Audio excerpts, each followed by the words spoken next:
Hello, I'm Dale from Dale's Gig Reviews and Metallaville online magazine, and I am joined by the legend himself, Ron Bumblefoot Thal. Hello, how are you? How are you? I'm great. I've got my Pink Panther shirt on because you did a cover Nice. of Pink Panther. That's a great shirt. Where'd you get that shirt? Where'd you find Uh, that? I've got a lot of quirky shirts which I like to wear, so I'm memorable. You know, when you're up front taking the photos in the pit, I'm quite loud, so the people on the stage remember me, and then they see me at the next gig, and they're like, "Ah, that's him that wrote me that Mhm. bad review." That's a great shirt. Yeah, thank you very much. I So, like silly shirts. I like interesting shirts. yeah, I well, it's better have, than being all black all the time, isn't it? yeah, like I am right now. Yeah. But I do have there's one shirt I have. It's a picture of Captain Kirk, James T. Kirk, holding a bottle of Jim Beam. And it says, how much Jim Beam could Jim beam if Jim could beam Jim Beam? And it always makes everyone laugh when they see it because it's just ridiculous. And then I have another one of Rob Lowe wearing like a robber's mask and a Lowe's in the background. It was like a Home Depot Lowe's. And Yeah. it says, how many Lowe's could Rob Lowe rob if Rob Lowe could rob Lowe's? And everyone asks, they're like, where do you get these ridiculous shirts? That's Uh, fantastic. You'll have Internet. to donate them to me when I see you. For sure. Um, I've got a few albums behind. Obviously, we've got that one there. Yeah, you That's got Halen, Eddie you Van got Halen, because I Little understand he's Boy, a, you got some yeah, good he's an stuff. inspiration. So we've Hmm. got Lita Ford, which is signed. Nice. Very Yeah. nice. We've got Asia, because you performed Hmm. with Asia. And then we've got this contentious one here. But Yeah, those so guys. yeah, Yeah. so I thought having that, instead of having that one, I've got. Oh, wow. Ship arriving too late. So Save a drowning witch. I'm going to replace that one. Merchant Marine, and know that he was very rich, and doesn't matter no more. It's There you on go. the I've ocean floor. replaced the contentious one with Frank Zappa. There you go. All right. Zappa, And Zappa works. well, the Yeah. reason why Frank Zappa, there's two reasons. Steve Vai is on that album, and your early work when you was a teenager was described as jazz influenced Frank Zappa sounding 8 track that you did. Yeah. So I thought that tied in perfectly. Well done, sir. Well done. So I'm hoping that all my research that I've done stands up because sometimes Google has led me down the wrong path. Wikipedia often is not quite Yes. exact. It's not always precise with facts. Because No. anybody can write anything, we're at the mercy of the righteousness of mankind. So that's a Well, lot to ask. your name, Bumblefoot, which is a medical condition, and I believe you've got that from your wife's medical books for a veterinary medical books. Is that correct? Yes, I didn't get it from my wife. I got it from the the medical book. She's a veterinarian. Yeah, It's she an didn't pass it animal to you. disease. Yeah, it's something. A lot of chickens get it. It's ulcerative pododermatitis. It's this big ugly wart on the middle of their foot that they get, and I heard So that. I got you inspired and named I wrote a yourself. song. Yeah, you Yes. named yourself after a big ugly wart on a foot. Well, before that happened, I mean, I thought it was an improvement and actually a kind of fitting name. Got a face for radio and a voice for I don't know, but so I wrote a song called Bumblefoot. And then when I got that first record deal on Shrapnel Records, I had this odd idea. It's like, okay, I'm going to name every song after a different animal disease. We'll call it The Adventures of Bumblefoot. It'll be almost like this screwed up superhero thing, but not really, like very comic booky, something half bee, half foot. And from there, because the music was so weird, Bumblefoot just seemed like a very good band name. So it was the name of the band. We just went under the name Bumblefoot, and then over time, being that I was the band, it became like a nickname. Yeah. Right. So on the 15th anniversary of the Adventures of Bumblefoot, you re-released it, and you wrote a 200-page book to go with it. Oh yeah, I wrote out the entire transcription of the book. So every finger, the direction of the picking, whatever it was, it's in that book, so that everything is there, exact. Like any sound that was made Is in is in that. that book. Other than Did drums, you I can't play did you have drums. a lot of time on your hands or something to do that? Were you- Oh no, it's actually something that it took about a year to do, and I did it not long after the album was made, but I just didn't have a means to, or quite the reason or a way to invest to put out a bunch of books. And then spent more time just sort of typesetting it, just like nudging everything in Adobe Acrobat to make sure that it was all correct and put it out. Yeah. Wow. So did I have a lot of time? No, but you make the time. Yeah. Yeah, labor of love. Yes. Going back to your saying, you got a face for radio. My saying is very similar. I've got a face for radio and a voice for silent movies. Very good. If you hear my karaoke, you'll understand. So you're a bit of a prodigy from what I can gather, because you can play any instrument, and you started when you were 6, and Oh, your brother no, were on the drums. I cannot play any. Well, let's put it this way. Yes, I can play every instrument. I just play almost all of them horribly, poorly, terribly. Can't play violin. I could play a little bit of cello. I play a little cello. Yeah. Guitar, bass, drums. I could just eke out a couple of Van Halen. Boom, boom, boom, boom, boom. Jamie's crying, that kind of thing. But I am not a drummer. No, I No. am far from it. Barely a guitar player. So really just guitar and some bass as needed. And if someone needs some cackling vocals, something Ethel Merman-ish, sort of. You did a karaoke, you did a video, a Christmas Carol thing, and you've got a kazoo and you're playing the guitar. Ooh, sneeze. Hang on. Come on. We don't got time. It went away. Damn.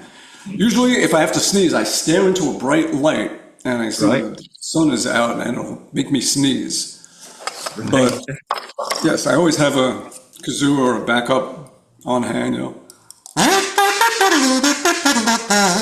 Yeah. Just you never know when you need a kazoo. So. I remember my dad was very much into military marching bands, and he drove about an hour and a half with me and my sister to watch this marching band, and it turned out to be a load of cadets with kazoos, and he was very annoyed. So they were doing all like John Philip Sousa with kazoos.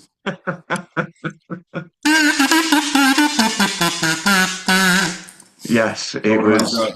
it was horrendous. But going back to play multiple instruments, I saw Bruce Dickinson on his Mandrake project, and he played a theremin on stage. Oh, nice. Yeah, Yeah. so and maybe that's something you could add to your. You got this double guitar. You could like have a theremin on the end. That's actually an interesting idea.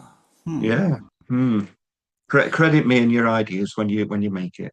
An instrument you don't have to touch. So yeah, okay. Yeah, but you got this. Next triple neck. The third neck will be a theremin. It'll Yeah. just be an antenna. So you got this double neck guitar. Have you just got the one, or have you got several? I have a few of them. Yeah. Yeah, because one of them has got no fretboard on it, from what I was seeing Oh, in yeah. your They're slide. all they're all like that. It's like the signature model that the French company Vigier makes, and Okay. yeah, they Oh, all. look at that. That's nice. Mhm.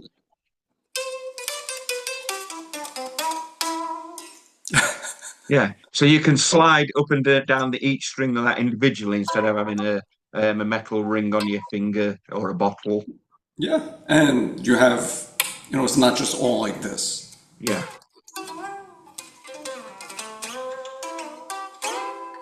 Yeah. That's fantastic.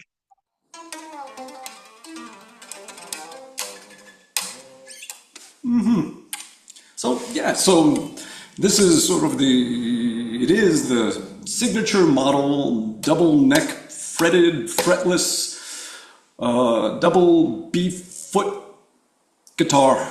Yeah, it's a lot of guitar. Yeah. Is It's that what just you the guitar mostly use smell. these days? Pretty much I use it for everything because Yeah. I've incorporated so much fretless into my playing that I feel like I'm missing a limb when it's not there. But it's Yeah. not a limb you want to stand on all the time. You just want it when you need it. Yeah. So, yeah. That's fantastic. So what was your first guitar? Well, let's see. The first guitar was just a little kid-sized nylon string practice guitar. And then from there, I had one that looked like a Sunburst Les Paul, but it was not a Gibson. It was some knockoff. It was like 80 bucks. Got it as a birthday gift when I turned 8, I believe. Wow. After that, I got an Ibanez Artist. I got a Stratocaster. Got an Ibanez Roadstar that I modified and turned into this weird Swiss cheese looking guitar. And then from there, that's when I hooked up with Vigier and realized that I don't know how to build guitars, I don't know how to modify guitars, and I should keep away from that and just let the professionals and the experts do it. And started working with them where they build them, I play them, Yeah. and it's a nice, happy, symbiotic thing. Yeah. Oh, that's great. So you've not learnt how to actually build one yet then? I can build them, I just build them poorly. So, yeah, I know how to build them, I just don't do it well. Yeah. I'm just trying to look at because I've got a lot of cheat sheets and a lot of notes, and they're never in order, which is very annoying. So you've done Bumblefoot Returns in 2024, and in that you've got a few guest artists who perform with you. Steve Vai, who I mentioned at the beginning. You've got is it Guthrie? I can't remember how do you Guthrie pronounce. Govan. That's the Yes, one of one. the greatest guitar players. He's wonderful. Yeah. Yeah. And then you've got Ben Carras from Funeral. I mean, just a funeral march in that. He's violinist, is he? Yeah. Yeah. Phenomenal. Yeah, he really gave the song what it needed and just made it cry. Yeah. Well, I did love the Brian May Once and Forever. I thought they were beautiful, absolutely beautiful. Um, he makes his own guitar. He made his own, So did he let you play it? Oh, we played together a couple of years ago at a big festival, and I don't remember if I think I was too shy to ask to play his guitar. I don't think I did. Yeah, I didn't want to be all fanboyish, like, can I try your guitar? Uh, Maybe next Excuse me, time. sir. Yeah, excuse me, sir. Yeah. Yeah. You've got 2025, you've got Just the Two of Us, which is a Bill Withers cover with Jane Bonham. That thing, yeah. So here's the deal with that. There's this great record label, Cleopatra Records. They put out these heavy metal albums that are themed of different things, like a Christmas metal album, or Yeah, this one was yacht rock, so it was a yacht metal album. And what they do is they'll hit me up and say, hey, do you want to play on this song? It's like, yeah, sure, send me the tracks. And they send me tracks that their producer, he makes all the bed tracks of everything. yeah, And they send it to me. I lay some guitar parts in there. And I don't know who's going to be on it or what it's going to sound like in the end. And then it comes out, it's like, oh wow, Graham Bonnet is on there, and this one and that. And yeah, so it's always a surprise. Don't yeah, know how it's going to sound in the end or anything. But yeah, so yeah. that was. So you wasn't actually with him when you recorded it, then you didn't even know he was on it. No That's idea. incredible. No, everyone just does their things remotely, and the producer that's in charge of the whole album, he just puts it all together and has his if he's not doing the mixing himself, he has someone who's doing it. They get the tracks, they put them all together, and they say, okay, this will be this loud, this will sound like this will sound like that, and in the end, it's a surprise. Yeah. Because you're also featured on a Christmas album where it's 2023 when you did the Christmas album. Oh Um, yeah. yeah, All I want yeah. for All I Christmas. Want for Christmas with Tim. It was a single with Tim Ripper Owens and David Ellison. Yeah, and I didn't know they were going to be on there. And then years before that, I did another one, and that one, I don't remember if Ellison was playing bass on that too, but it was from Anvil. Yeah, Lips Kudrow, he was singing lead on it, and was it Rudolph or no, Frosty the Snowman? And that was in like 2008, 2009. I've done a bunch. We did a Beatles reimagined Abbey Road album, yeah. and I did a version of Here Comes the Sun that was thankfully not metal because I don't think I could do that. I would feel like like doing Sacrilege. something sacrilegious and Yeah, yeah, blasphemous. But did a nice version of that. yeah, Yeah, so it's a always a fun treat and surprise when Cleopatra calls. yeah. Was it the same for this for the Pink Panther? How, why did you do the Pink Panther? Oh, well, it was 2009, and Guns was going to go on tour, and we all had to come up with new guitar solo spots, our solo spots during the show. And I just always hated doing solos. It's like they could be a song put in here that people want to hear rather than seeing me stand up there just doing, a finger dance. So at the last minute, I thought, all right, well, I don't think anyone's done like a version of the Pink Panther guitar oriented. That could be fun. So Yeah, just threw it together. And I remember just on the spot, told drummer Frank, I was like, give me a tss, tss, tss, tss. The bass player, give me a boom, boom, boom, go like this, boom, doo, doo, and just put it all together and came up with an arrangement for it. And yeah, and that was it. And that was my guitar solo from the end of 2009 until people will forget I did it. yeah. Until I just reminded everybody. Yeah, It's actually a really fun song. I like playing it. I do. yeah. Oh, And, I grew up with the Pink Panther, so the oh films yeah, and it's cartoons. classic. Yeah, Classic. fabulous. Yeah. I always wanted that car he pulled up in at the beginning of the cartoon. Yeah, always wanted that car.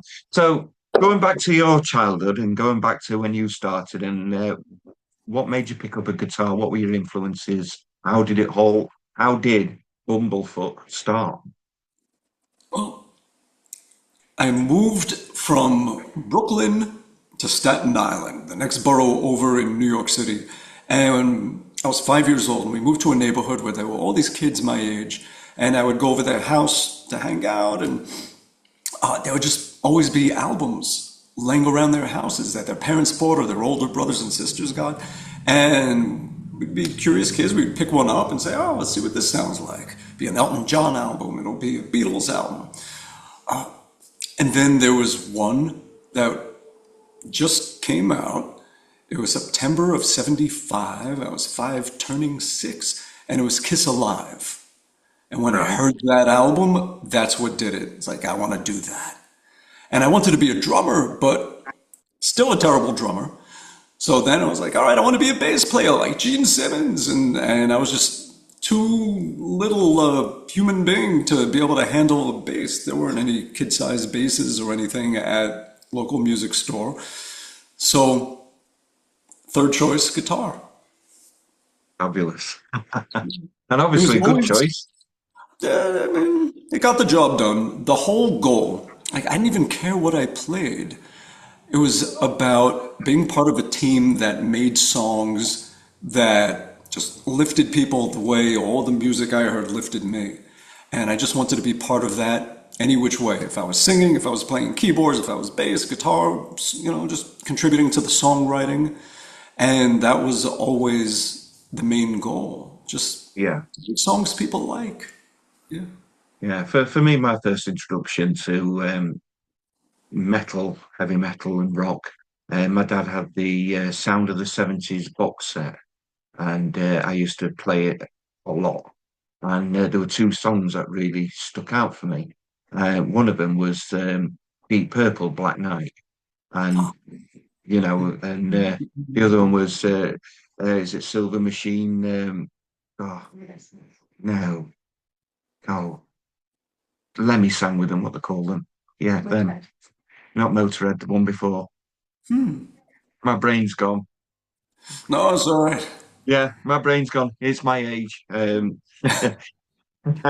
Yeah, so it were two basically metal songs, rock and a metal song, and I just kept on playing them over and over and over and over. And No, it was the heavier of the 70s music that grabbed you. yes, yeah, And and that did. the rest of the stuff I just ignored, and I've still got the Sound of the 70s box set down there.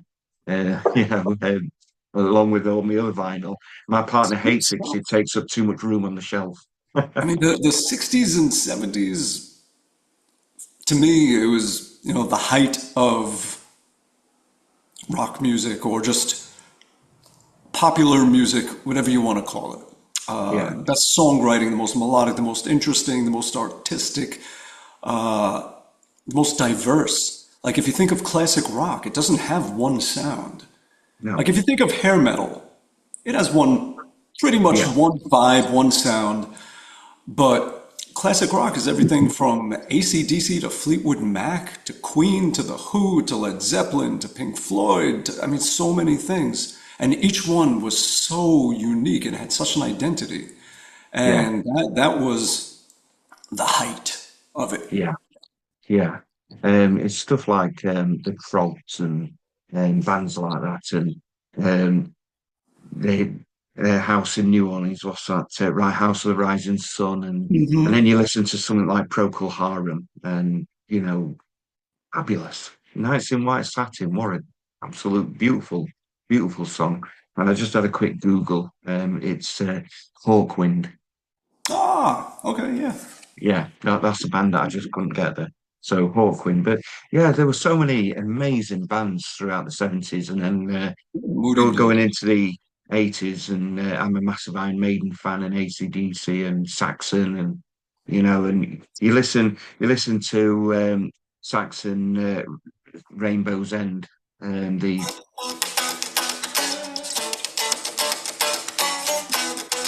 She used to be an iron horse 20 years ago.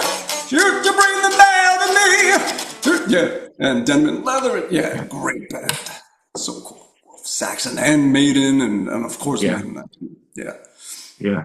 It's I used to be around steam trains a lot. So I used to drive trains and we're around steam trains, and Hmm. we had our BBC radio was at my work, and it says choose a song that we can play to do with steam engines, and I chose that song, and they played it on morning radio. It was fantastic. Wow. Nice. So so moving on. You've done a lot of charity stuff as well. After 9/11, you renamed Guitar Suck to 9/11 to raise money for the American Red Cross. You did a song for Alzheimer's for your dad, really, to raise money. Well, we all do what we can. That's all. Yeah. Yeah, No pats on the back or anything. It's just, we all do whatever we can. yeah, So I did my little piece to try and help other people, and we all yeah, do. Yeah. yeah. No, I think that's very commendable. So you can give yourself a little pat on the back for that. I know you don't look for that sort of thing, but as they say, every little sort of helps, and it's fantastic that you do that. Not everybody does, so it's good that you're putting something back.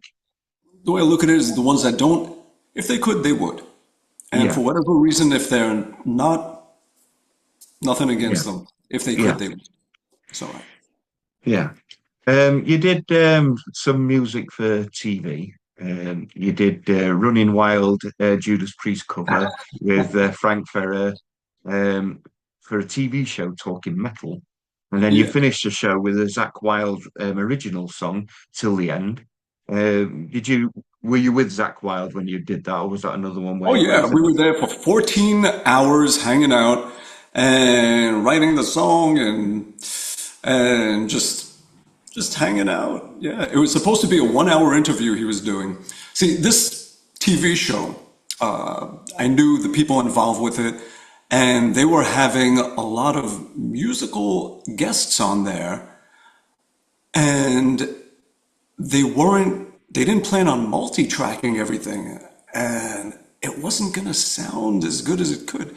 So every time they shot, I would bring all my computer gear and microphones and everything, my whole studio setup, and I would set up and mic everything and get the multi-tracks and mix it and then send them a mix that they could use for the show. So I Yeah. would be there for a lot of the shows when they would Oh, have that's people brilliant. playing. And one with Zach, that turned into, from an interview, into a whole big thing where he wrote a song and everybody's playing, and yeah, it was a fun day and night. Yeah, Yeah. it was a Oh, good long hang. yeah, that's brilliant. He also composed music for the Sega game Wild Woody. Great name. That was a wacky game. One of the first games to have actual 16-bit audio, like CD audio on a game. Yeah, Before that, it was all 8-bit and they didn't have real audio. So it was one of the first ones to have actual, just real music played, humanly played music on a video game for Sega yeah. CD-ROM system back in '95. Yeah, I did a couple of video games, a lot of TV shows, some indie horror movies. I love doing that kind of stuff. Yeah, well, that's my next question. I was going to ask you, tell me about your acting in your horror films. Yeah, I bring the horror to acting. I am not an actor. It would just be something where I was some asshole neighbor and I get hit in the back of the head with a bottle. I come out of it and I'm like strapped to a chair and he lifts my beard and cuts my throat. And yeah, I'm not an actor. I'm good at dying. You're good at diving. That's what I do. I die Yeah, on stage every night. yeah. We've got a local actor who lives not far from me. Yeah, you've probably heard of him, Sean Bean, and he dies in most of his films. Like you're in Game of Thrones and died in that. He's a good dyer. Yeah, he's a very good dyer. So yeah, I like that you do independent horror films because we're big horror buffs. So we're gonna have to find your movies and seek you out and go. I Mhm. spoke to him. Oh, I love horror movies going Yeah. all the way back. You also did another video game, Rock Band 3. Oh, yeah, yeah. Yeah, I your did music was contributed involved in a that. couple of songs to that as well, where you would just take your songs and you would mix down stems, like just one stereo track of drums, one of bass, one of guitar one, guitar two, vocals, extra sounds and little noises and things. And in the game, they're all on separate tracks and they put in the coding and what to press where and All all right. of that. Yeah, so I've done that for a good bunch of songs they had Yeah. for like Rock Band Network, it was, and things like that. Yeah, Yeah. Yeah. Do you play these games then, or is it just the music? I'm terrible. I am not good. Pretty much anything you ask me, my answer is going to be I suck at that. So you can't. You've done 8 solo albums, but you've had a few other projects. We've got one with Derek Sheridan, which was in 2023. Whom Gods Destroy, I believe that was called. And you also sung with Asia. How did that happen? Ah, okay. So Asia, in 2016, there was this band put together just to do a few shows where it was Carmine and Peace. I had to think for a second. Apathy or a Peace between Carmine and Vinny. Carmine on drums, Rudy Sarzo on bass. I was on guitar. Gene Cornish of the Rascals also on guitar. This wonderful guy, Phil Narrow, who sadly we lost him not too long ago. Wonderful guy, an amazing singer. He sang with the band Talus. That was Okay. Billy Sheehan's band. And on keyboards, Jeff Downs. Yeah. So we did these, we had a great time playing together, a lot of fun. And then after that, they had a tour coming up opening for Journey in 2017 and asked if I would join on guitar. But I was very busy with getting Sons of Apollo off the ground and my own touring and another band that I was working with, Art of Anarchy, had just released an album and was supposed to be touring. Yeah. So there wasn't enough time to do it all. Yeah. Sadly, that was the tour that right before it started, that's when John Wetton passed away. He was going to be there, and so Billy Sherwood, the bass player, took over vocal duties. He is wonderful. So they did that, and then we all stayed in touch. And 2019, they had a tour opening for Yes, and asked if I would play guitar for that. And I said, yeah, I'm not going to say no twice to them. Such good dudes. And Yeah. so, good. And there was someone else that was going to be singing, and then the singer couldn't do it. So they Yeah. all said, why don't you do it? You could sing this. So now I said yes.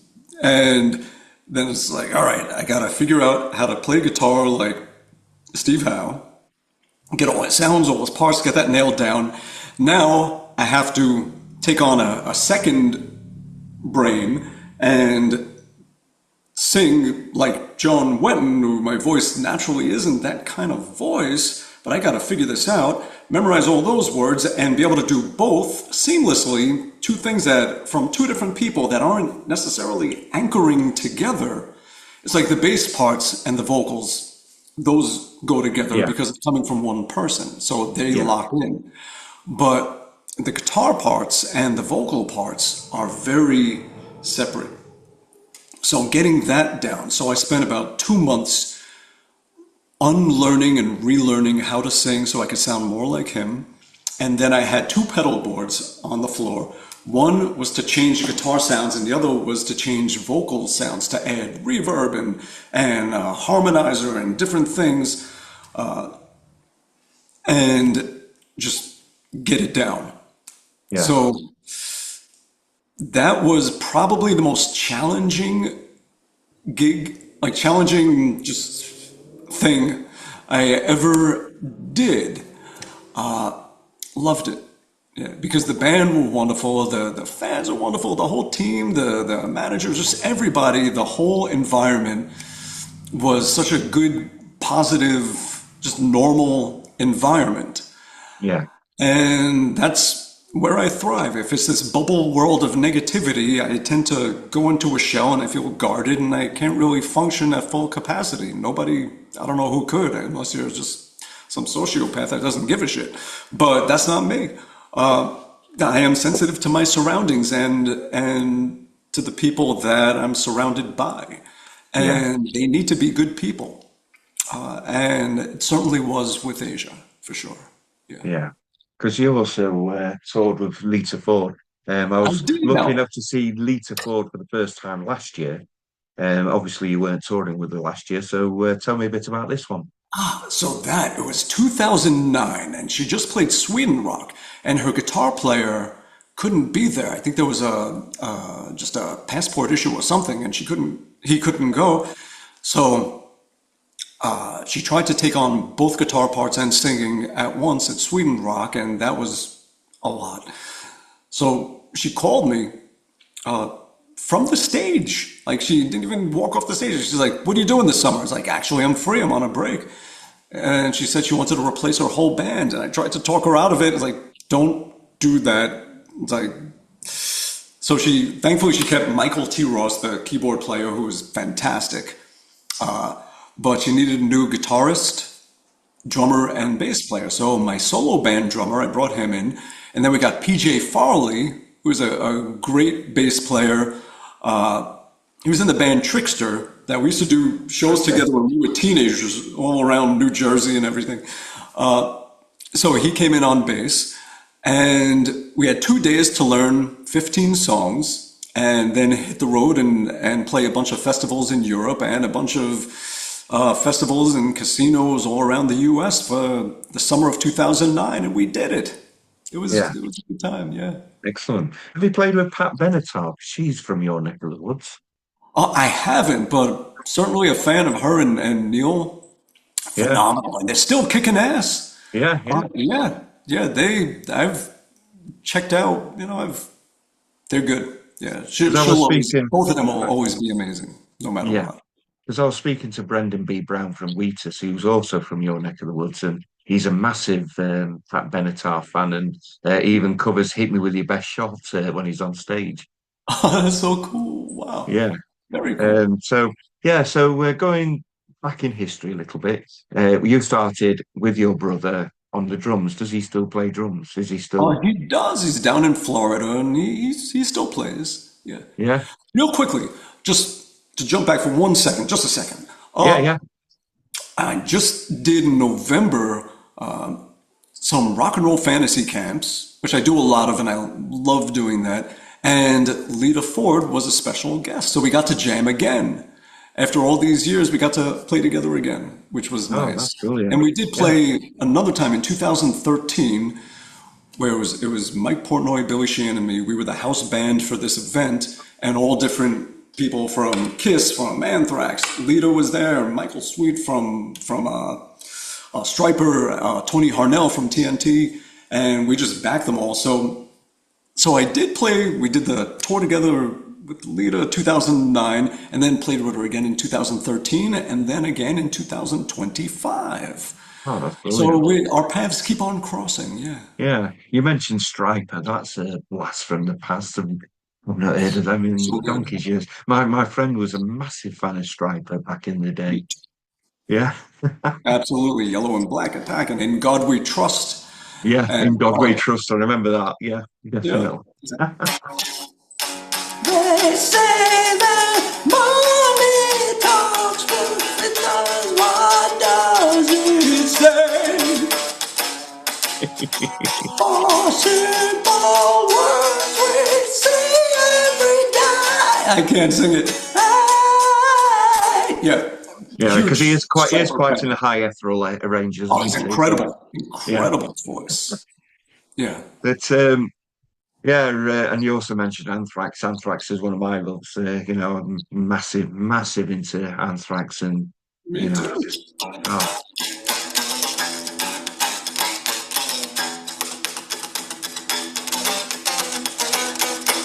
In fact, look at the pick I'm using right now. that's just It's like Joey showing off. Belladonna's Yeah, pick. you're just showing off now, aren't you? That's just like, How funny is that? Yeah. my partner's not in the room because I get her to pass me the picture frame up there. She's just running in now. Just pass us the one with the pixel, please. The one bottom right. It's Vixen, Lita Ford, with all the pics, all Yeah. signed. Yeah, on our feature wall. Very cool. Look at Yeah, because that. they toured together last year, so we met them all and got the guitar picks, and Oh, yeah, wait, so did you meet Britt Lightning, the guitar yeah, player? yeah. So She's wonderful. She is so good. She is like rock and roll fantasy camp, like the one that is like really super hands-on with everyone and makes that thing function. yeah, She's incredible. She is just so cool. Yeah. yeah. Oh, fantastic. So you're promoting basically your 2024 Bumblefoot returns. It's out on vinyl, CD, And cassette. and cassette. Cassette. Yes, Yep. I did it. yeah, and Just for it's the nostalgia, just for the love of when physical music was everything. yeah, Cassette. and it features such legends like Brian May, Steve Vai, Guthrie Govan, Ben Carras, and somebody called Ron Thal Bumblefoot. Yeah, they were kind enough to let him like strum a few bars. Who else? Derek Sherinian, my bandmate from Sons of Apollo, he played on a song. Oh, and Kyle Hughes, the drummer, all the craziest drum stuff on there. That is Kyle Hughes. This kid is incredible. Yeah, incredible drummer. Brilliant. And So, for one song on drums is my dear friend Jerry Gaskill from the band King's X. He's on okay. it. Yeah. Oh, that's cool. So you've got quite a few guests on there. So when are we going to see you in the UK? That is a good question. I need to get my butt over there. Actually, Yeah. Kyle Hughes, he's from Newcastle. Oh, right. Okay. He's a Toon lad then. That's all right. I support Newcastle Football Club, so that's all good.